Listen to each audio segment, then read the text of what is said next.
I'm going to look at a few example problems for evaluating integrals using u-substitution. In this first problem, we've got the indefinite integral of p to the 14th times the cosine of p to the 15th dp.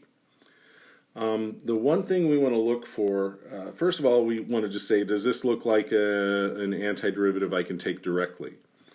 The thing is, if I just had the p to the 14th, that would be fine. If I just had the cosine of something, that would be fine. But not the cosine of p to the 15th. If it was just cosine of p or cosine of x or cosine of theta, that would be pretty easy to deal with. Also, this is a product. We didn't have any anti-differentiation rules for products, so we would have to try to rewrite this, but there's really no good way of doing that. That's when then I say, well, okay, is there a way that I can make a substitution so that part of this integral has a derivative that also appears in the integral? And when I look at that here, I see, of course, that this p to the 15th, if I let u equal p to the 15th, then the derivative du, remember I just take this derivative, so I bring the 15 down, becomes p to the 14th, and then I have to stick on this dp, whatever that variable is.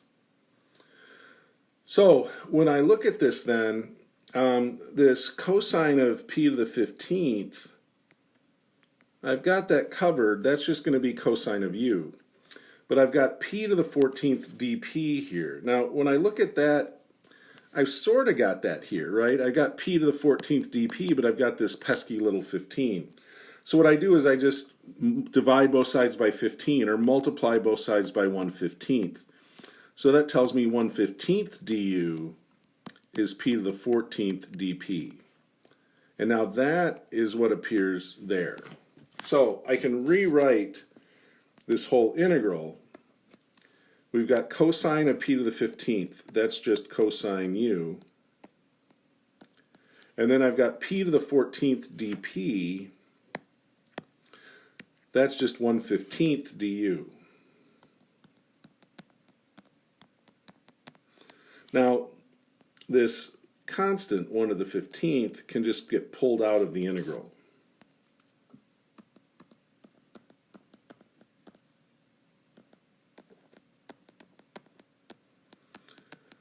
So now I have to say, okay, what's the antiderivative of the cosine? Well, I know it's got to be sine or negative sine. So I think, well, is it just sine? If I would start with the sine and take the derivative, is the derivative of sine the cosine? Yes. So I don't have to worry about it being plus or minus. So I'm just going to get 1/15 times the sine of u plus c. Don't forget that plus c. We can always check again. What's the derivative of sine? Cosine. So that works out. Again, nobody really cares about this variable u. We have to go back to the original variable p. So instead of u, I write p to the 15th. So sine of p to the 15th plus c.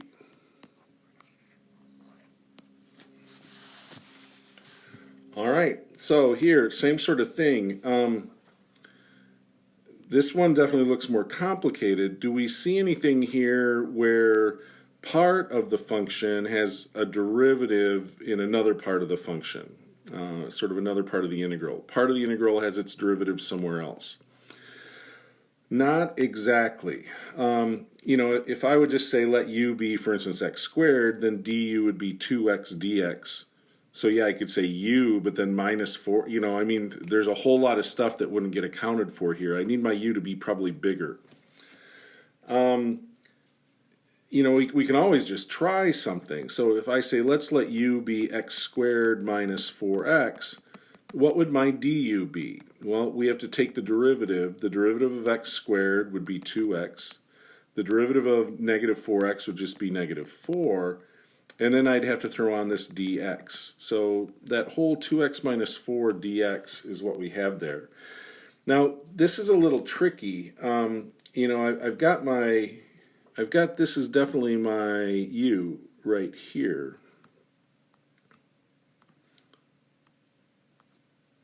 Why is it not staying? There we go.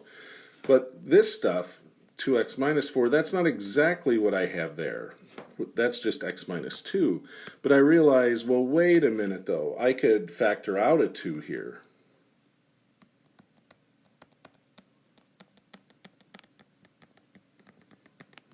And then this x minus 2 dx, that's exactly my x minus 2 there and my dx there.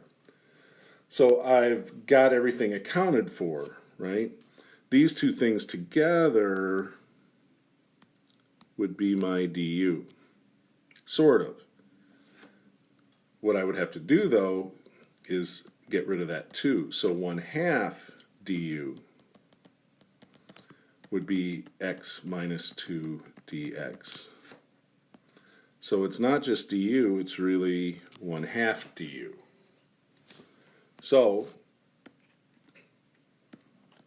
I definitely have the cube root of u, right? Let me even do that in blue. The cube root of u. The other stuff I have then is this x minus 2 and the dx, well, that's 1/2 du.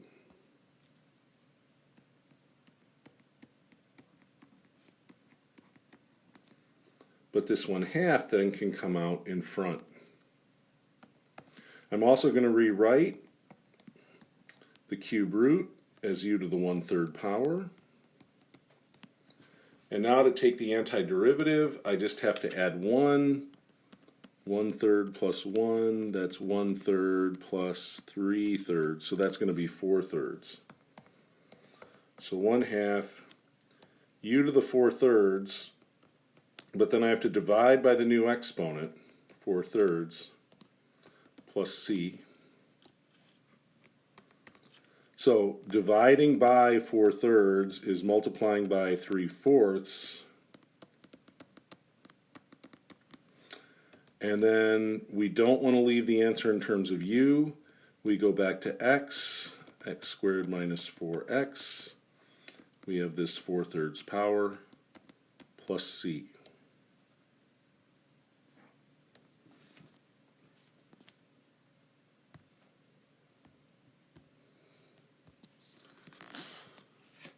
These next two integrals look somewhat similar. They both involve cosecant and cotangent.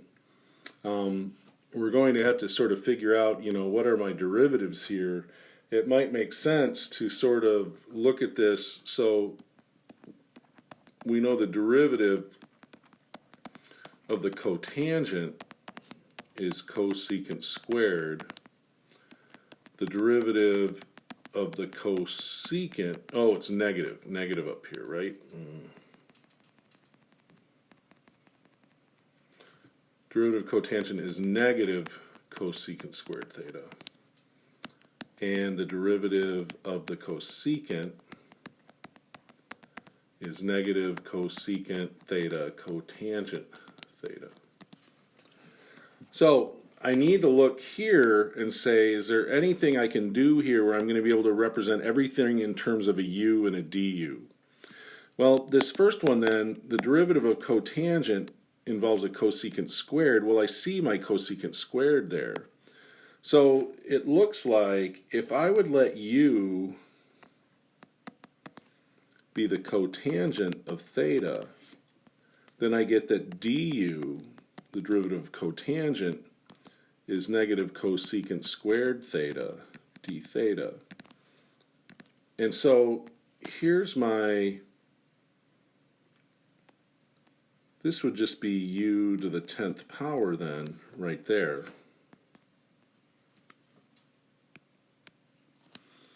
Right, that's just u to the 10th. It looks like an n. U to the 10th. But then I need this other, I need this cosecant squared d theta. Well, that's not exactly what I have here. I've got that negative. So I could just multiply both sides by -1. Negative du then would be cosecant squared theta d theta.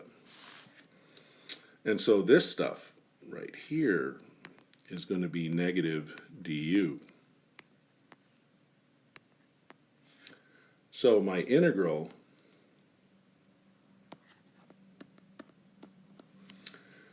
I've got u to the 10th, right? That's that cotangent theta to the 10th power. And then I've got negative du.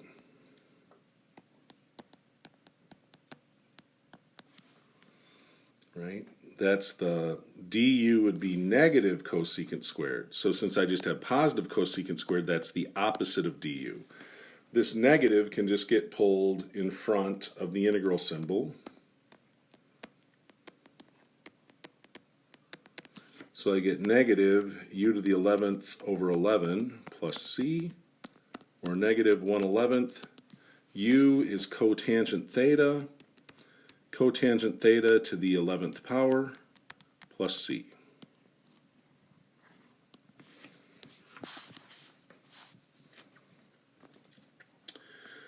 In this example, it's not so easy. The derivative of the cotangent would be cosecant squared, essentially, we saw up here. But if I let this be u, then this isn't just du. This is like 5 du to the 5th power. We can't do that. We can't write du to the 5th power. That's not going to work. What helps me here, though, then, is this second derivative. The derivative of the cosecant is negative cosecant cotangent. So I can essentially take this integral and rewrite it as cosecant to the 9th theta times cosecant theta times cotangent theta d theta. Because now this is really still cosecant to the 10th, right? I've got 9 times 1. I'd add the exponents. That would give me the 10th. But what I can do now is I can let this be my u. No, not the whole thing. So if I let just cosecant be u, then the derivative of cosecant is essentially cosecant cotangent. We got a sign we got to deal with. But so I'm going to let u be cosecant of theta. Then the du is negative cosecant theta cotangent theta d theta. And we just want this part without the negative. This is now going to be u to the 9th power. And so here I'm going to multiply both sides by negative 1. So that this whole stuff then is just negative du. So what I get is u to the 9th times negative du. That's just negative then u to the 9th du. So I would get u to the 10th over 10 plus c. So negative 1/10. U here is cosecant theta. That's to the 10th power plus c.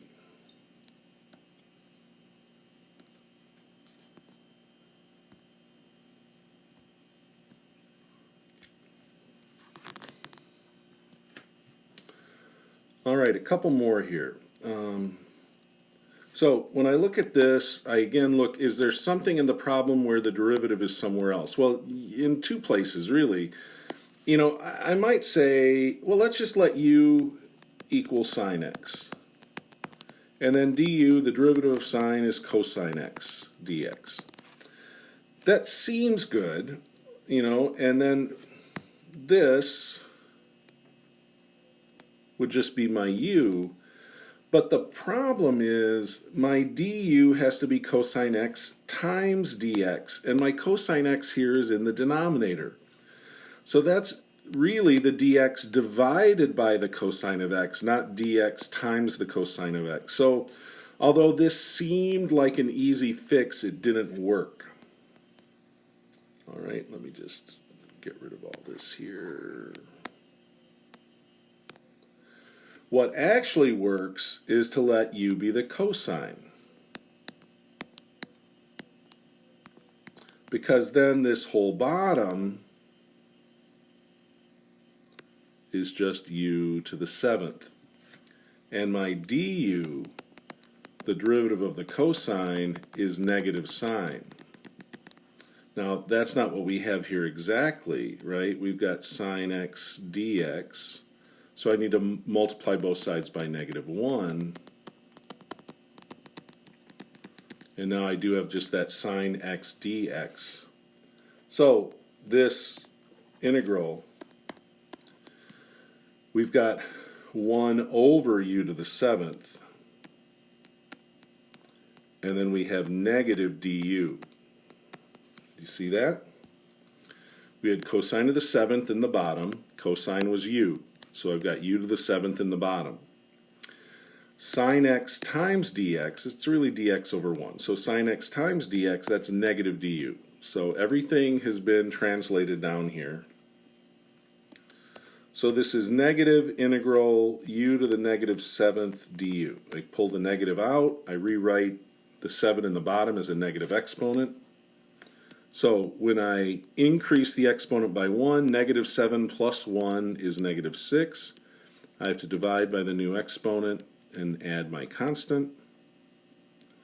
So minus, and I have a negative in the bottom, that turns into positive 1/6 u to the -6th plus c. So the u to the -6th would go to the bottom, and instead of u I write cosine x.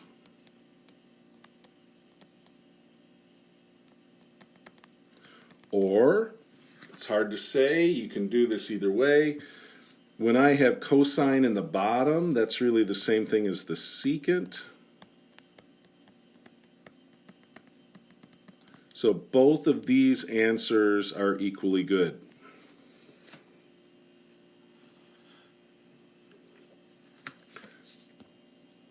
All right, one more for now, and we'll break this. So I've got a few more, but I'm going to do those in another video, I think. So here, the one thing I notice is the derivative of m to the 4th is m to the 3rd. Basically, I'd bring the 4 down, but it's just a constant. The thing is, though, if I make just the u m to the 4th, then this is going to be 5 minus u, and I'd really rather not. The nice thing is that it's 5. So if I let u here be 5 minus m to the 4th, then du, well, the derivative of 5 is 0. I bring down the 4, -4 m to the 3rd dm. So this stuff, 5 minus m to the 4th is just u. I need this stuff, the m to the 3rd times dx. I almost have that here, right? Oh, this was a mistake. That shouldn't be dx. That should be dm. It should be the original problem. That's a bad problem. Okay, that should be dm. So m to the 3rd dm I almost have. I just need to get rid of that -4. So I divide by -4, or I take -1/4. So -1/4 du equals m to the 3rd dm. And so now I can rewrite this problem. M to the 3rd, okay, so I've got 1 over the 5th root of u. And then m to the 3rd dm is -1/4 du. So I pull out the -1/4.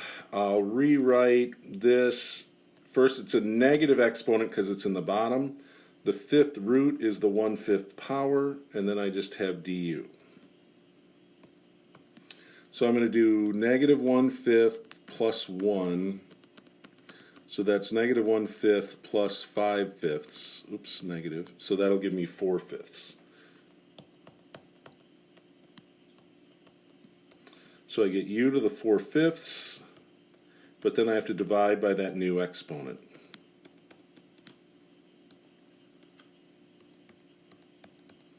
Dividing by 4/5 is the same thing as multiplying by 5/4. So I get -5/16. My u was 5 minus m to the 4th to the 4/5 plus c.